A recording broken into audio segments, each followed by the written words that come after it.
Weh, korang sedar tak? Umur 30 ke 50 ni fasa paling kritikal tau. Silap langkah, masa tua nanti menangis tak berlagu. Serius talk. Apa korang buat dengan duit sekarang, tu yang tentukan korang umur 60 nanti tengah relax kat London ke atau still kena punch card. Pilihlah.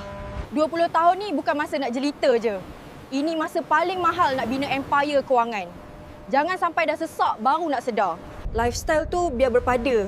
Jangan sebab nak nampak slay sekarang, masa tua nanti kena slay dengan hutang. Aduhai, fikirlah sikit. Zaman sekarang simpan je tak cukup weh. Kena berani melabur. Biar duit tu kerja untuk kita, bukan kita kerja macam hamba untuk duit. Disiplin ni boring, I tahu. Tapi lagi boring kalau umur 70 still fikir nak makan apa. Konsisten tu kunci. Jangan ikut emosi sangat.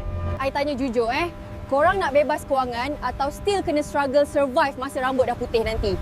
Jawapan ada kat tangan korang. Tak payah pening. Start simpan emas dengan Public Gold sekarang. Meh sini, I guide korang sampai jadi. Jom, jangan tangguh.